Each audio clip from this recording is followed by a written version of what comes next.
So we're currently entering what is known as the bay, which is built on the eastern side of the former Butlins site. And basically it's a load of holiday villas and homes where people can come and stay for periods. So it's still used in the holiday industry, which is nice to see. It's a very beautiful little area, I've got to say. But I'm just walking right through the middle of it now. I'm going to be walking up the east side of the camp towards the back. So we're heading up to now what is the pub known as the John Paul Jones. No, it's not that John Paul Jones. Love is in the air. This is in the Bay development. It's a lovely little place. But I'm coming here because I want to show you something that is on the wall over there. I'm just going to show you this plaque on the wall.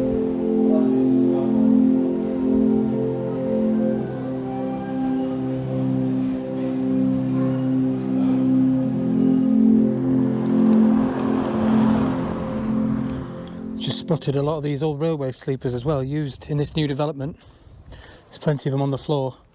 Definitely old railway sleepers. You can see where the bolts would have been, the chairs to hold the tracks in. There's plenty of them up here. So I'm currently stood at the back end of the Bay complex, so to the east side of it. But this would have still been part of the Filey camp right here now, and it would have stretched from here all the way, probably over half a mile in that direction. And that was just the width of it. It also went from the main road down there and all the way to the back at the beach up there. So you just get the scale of how big this camp was. But where I'm stood right now has a bit more of a significance than just where something used to be. Because right here, we're on the eastern side of the camp, and what would have been the stable blocks and the elephant house. Now the significance of the elephant house, other than that the elephant lived in there, was that Charlie the elephant was also buried right outside the elephant house.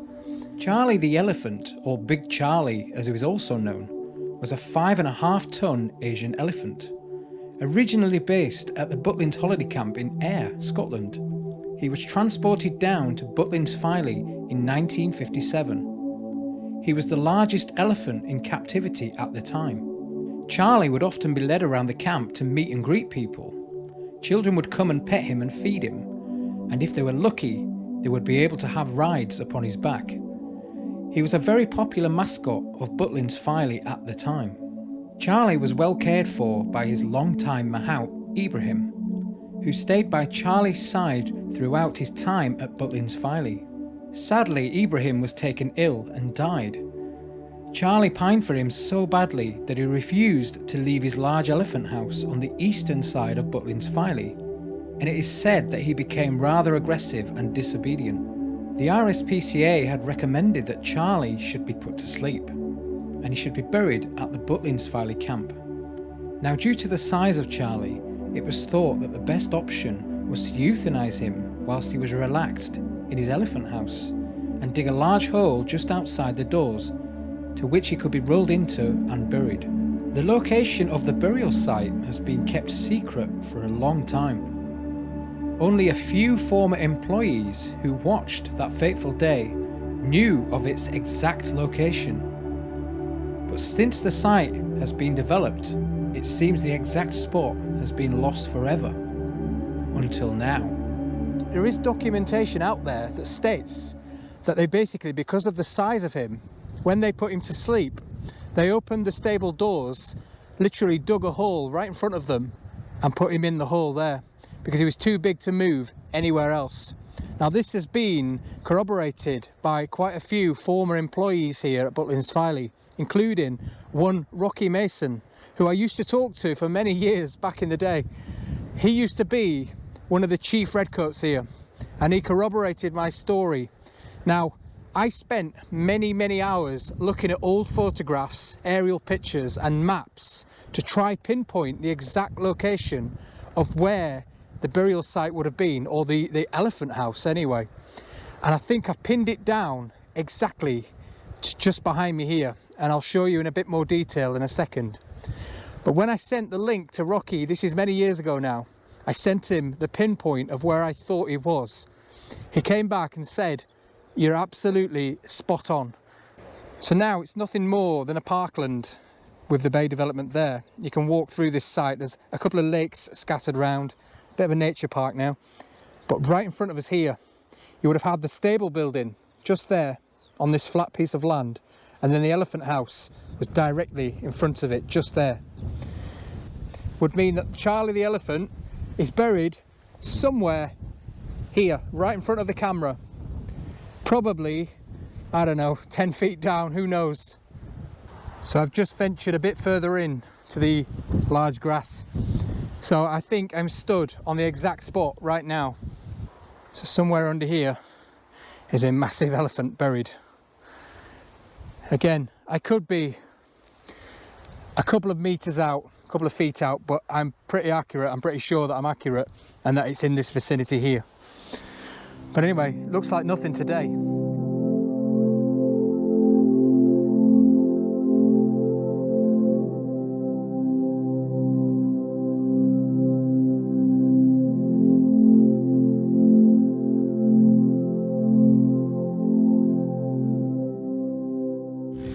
It's hard to imagine where we stood right now would have been the self-catering chalets, the ones that you see in all the programmes, the old style concrete chalets.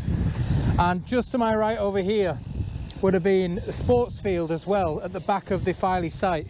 But today, and I'll turn you around and show you, you've got the bay development just there, and then this is now Primrose Valley Caravan Park. But all in front of us here would have been rows of chalets going that way down, just like the caravans are today. It's hard to believe when you look at it. This path that I'm currently on now would have been one of the original roads behind the chalets, heading down towards the beach. They probably re-tarmacked it, but you can see where it would have continued straight ahead there. I'll try show you this road on a photograph or on a map so you can see which one it was, but it would have continued that way towards the caravans and straight on round the back of the camp. The whole time I'm walking around this site, you get the constant reminder that there was something here before, a bit like this here. You can just see the various bits of brickwork and stones in the path here. So this is definitely rubble from the old Butlins Filey. It's everywhere, all over the site. You just see bits of it in the hedge, in the floor. Now where I'm stood is what would have been one of the original roads coming out of the site and towards the beach for the beach access. You can see the straight road behind me. That would have headed right through to the site, which is all behind us here, and through the chalet lines and down into the main camp. And then just behind the camera here is the straight road as it heads down to the beach.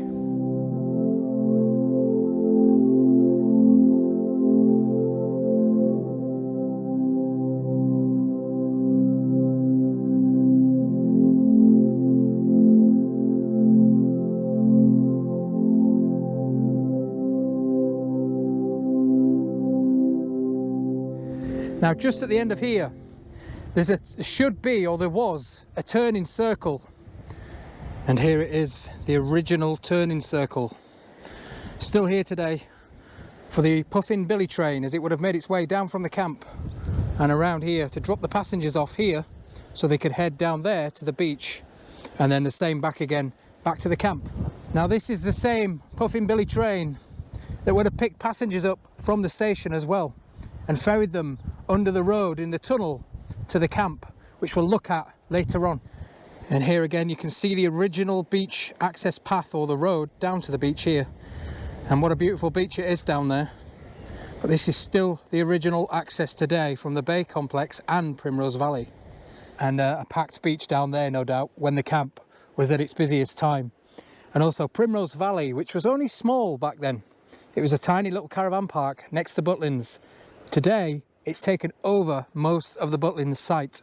So what you're seeing now is Primrose Valley is probably as big as the Butlins Filey complex was back then. But it's nice to see that even today, it's still used to entertain millions of people. It's still used as a holiday destination, which is good to see. It's not a block of flats. It is actually the same intention as to what Butlins was back in the day. I mean, the bay complex even includes tennis courts, a pond, a nice entertainment centre, a pub, you know, all the things that you would have found at Butlins. And also Primrose Valley is exactly the same, just minus the chalets, and you've got caravans instead. And I'm now heading down this path here because I want to show you something just up here. So if you look at this video and the pictures, you'll see that Butlins used to have a chairlift, or a cable car if you're not sure what that is. This cable car used to run from the centre of the Butlins Filey site, some probably half a mile that way, and it used to rise up and head towards us here. The chairlifts would have come in and stopped here, dropping passengers off to walk down the same pathway that I've just walked up to get down to the beach. So right where I'm stood now is where the chairlift station would have been for Butlins Filey. And right in front of me, just there. Now I was hoping to find maybe some concrete in the floor or something to show what was here. But unfortunately, as you can see, it's now a wildflower meadow, which is a good thing, but not when you're exploring. But I am going to have a look round just to double check there's nothing left. So I can feel where I'm stood now that there's something more substantial underneath this wildflower meadow. It feels quite solid where I am now. I've come from a muddy patch to something solid. So I think I am stood on the foundations of the cable car station right now. I just unfortunately can't see a thing, but it's definitely a lot more solid down here. So this would have probably been the back end of the building here, with the cable cars coming in this way. Now it's hard to believe, but right in front of us here would have been rows upon rows of chalets heading that way. Again, like the caravans today that you can see at the top, but they came much further down to probably about here. And this was known later on as White Camp, or the White Chalets. Now a lot of people are not aware of this, but not only was Butlins Filey the largest of all the Butlins camps, in terms of capacity anyway, it was also Sir Billy Butlin's favourite site. His favourite so much that he built his own holiday house right here, just down the cliffs from Butlins Filey. I'm going to show you that now. So there's what is now known as the White House, which was Sir Billy Butlin's home. Now Butlins Filey is just up there on top of them cliffs. I would have headed down there and back. And his holiday home is right down here on the seafront, overlooking that beautiful view just there. Now today you can actually hire the White House out as a holiday villa. I'd very much like to do that. What some stunning views here right across the Bay of Filey. So if you just look up there in the distance, you can see Filey, the small Victorian seaside town, and then just round the coast you've got Scarborough. But how nice is that to live right there? I think if I had all that money, I would do exactly the same thing. It's absolutely stunning round here, especially in summer, which it is now. Beautiful views across Filey Bay, and you can even go surfing down there. Join me next week in part 3, where we explore the old Butlins Filey railway station and the tunnel that linked to the camp, and take to the air to show you the remains from above.